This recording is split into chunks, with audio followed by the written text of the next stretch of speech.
Hey guys welcome to my channel. আমি মনে জানা এখন আমরা কথা বলবো হচ্ছে জানি না কখন গান আসবে। অলরেডি এখন অব্দি গান ড্রপ করা হয়নি। আই হোপ দুপুরবেলা হয়তো ড্রপ করা হবে, কারণ অলরেডি 11টা তো বেজে গেছে। আই ডোন্ট নো, 11টা 20 বাজে ইতিমধ্যে।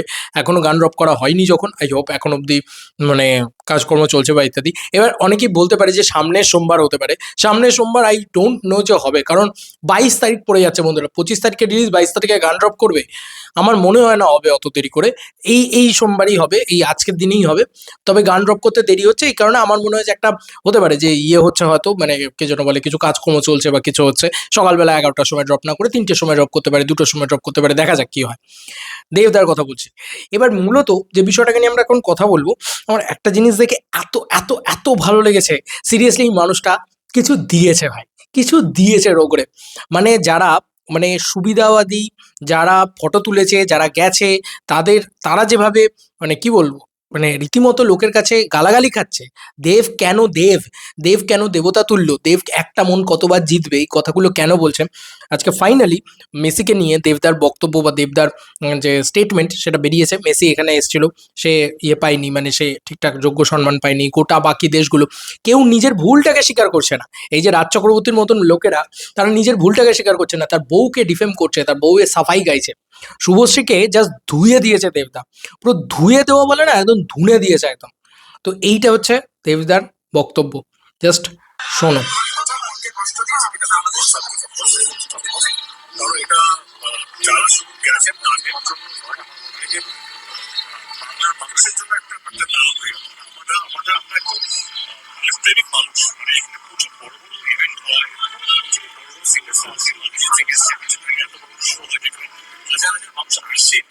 সেইখানে কালকের একটা ঘটনা, সেই পুরো ইমেজটাকে ডেভেলপ করতে বলে আমার মনে হয়। আমার অনেক প্রচুর কষ্ট হচ্ছে, কারণ বাংলায় করতে পারি অন্য কাজ যেটা করে থাকা সেটা ডেফিনেটলি একটা কিছু কষ্ট দিচ্ছে। But I think will come out, will come আমরা সব যে ইমেজটা টার্গেটেড হয়েছে সেটা স্বীকার করা যাবে না।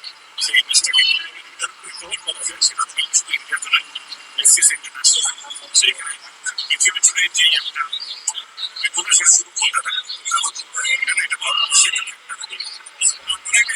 ডেফিনেটলি যারা যারা গর্বজা না ভাবছে কি কিভাবে এটা থেকে বোধ কিভাবে আমরা কিভাবে সেখানে অধিকারীটা থাকবে এটা করা উচিত। পরিষ্কার কথাটা বলে দিয়েছে, যারা অধিকারীরা তাদের এসব ভাবা উচিত। মেন পয়েন্টে প্রবলেম, মানে মেন যে বিষয়টাকে নিয়ে আলোচনা করা উচিত, যেটা দেবদা করেছেন, সেটা অন্য কেউ করছে না। সবাই কে গিয়ে সেলফি তুলে চলে আসছে, কে গিয়ে ছবি তুলে চলে আসছে, কে গিয়ে এ করছে। দেবদাকে না উচিত ছিল এই প্রশ্নটা করা, যে দাদা তুমি তো ইনভিটেশন পেয়েছিলে, তাও তুমি যাওনি কেন?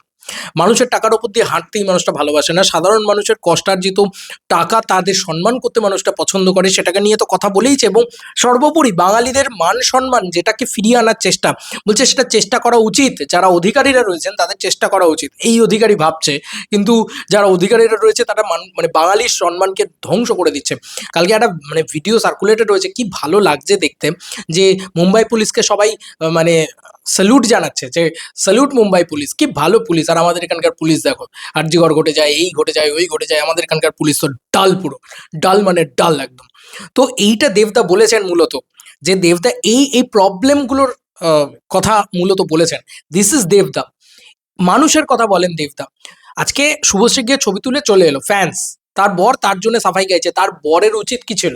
প্রবলেমগুলোকে নিয়ে কথা বলা, যেটা দেব করেছে। ওই জন্যই দেবকে মানে বুঝতে হবে ভাই, কেন লোকে দেবকে ভোট দেয়, কেন লোকে দেবকে মাথায় তুলে নাচে, কেন দেবের সিনেমা লোকে দেখতে যায়। কারণ দেব মানুষের কথা বলে, সাধারণ লোকের কথা বলে। দেব তোমার আমার কথা বলে। দেব বলে না যে আমি কি করে নিজের সুবিধা পাবো। দেব চাইলেই পারতো নিজে গিয়ে নিজের ধান্দাটা করে নিয়ে চলে আস। ধান্দাবাজ নয় লোকটা, ধান্দাবাজ নয়, তো ওই জন্যে গালাগালিও খায় না। আর বাংলার লেডি সুপারস্টার, এই যে কয়েকদিন আগে দেখছিলাম করিনা কাপুরকে নিয়ে বলছে, কয়েকদিন কালকেই রাত্রিবেলা দেখছিলাম করিনা কাপুর, আরে ভাই করিনা কাপুর কারোর টাকার ওপরে মারিয়ে যায়নি ওই জায়গাটায়। করিনা কাপুর যেখানে ছবি তুলেছে সেখানে প্রত্যেকটা মানুষ সমান সুযোগ পেয়েছে। আজকে শুভশ্রীকে নিয়ে শুধু বলা হচ্ছে এমনটা নয়, যারা যারা ওখানে ছিলেন প্রত্যেকে একটা অরাজক পরিস্থিতি তৈরি করেছেন। বাকি দেবদা কি বললেন, যে বাকি রাজ্যগুলো দেখিয়ে দিল যে বাংলা কতটা পিছিয়ে বা বাংলা ইয়ে। সব দিক থেকে না মানুষটা নিজের ভুলটাকে ধরতে জানেন। একটা এত বড় সুপারস্টার হয়ে, এত বড় মেগাস্টার হয়ে তার কি দরকার ছিল, ইভেন সে রুলিং পার্টির এমপি, তারপরও তার কি দরকার ছিল রুলিং পার্টির প্রবলেমটাকে, ভুলটাকে তুলে ধরা বা অ্যাড্রেস করা? করেননি কিন্তু তিনি। এটাই দেবদা। এটার জন্য উনি ভোট পান, এটার জন্য উনি মানুষের সাপোর্ট পাবেন। উনি যে কোনো পার্টিতে থাকুন না কেন, ওনার প্রতি না কোনো পার্টির ভালোবাসা কাজ করে না, উনি মানুষের জন্য কথা বলেন। তো এবং মানে মানুষকে লাথিয়ে, মানুষের টাকা মারিয়ে, ঠিক আছে, মেসির সাথে গিয়ে ছবি তোলার পক্ষপাতে উনি নন, ঠিক আছে? এটা হচ্ছে ব্যাপার। চলো বন্ধুরা, নতুন কোনো ভিডিওতে দেখা হবে, বাই বাই।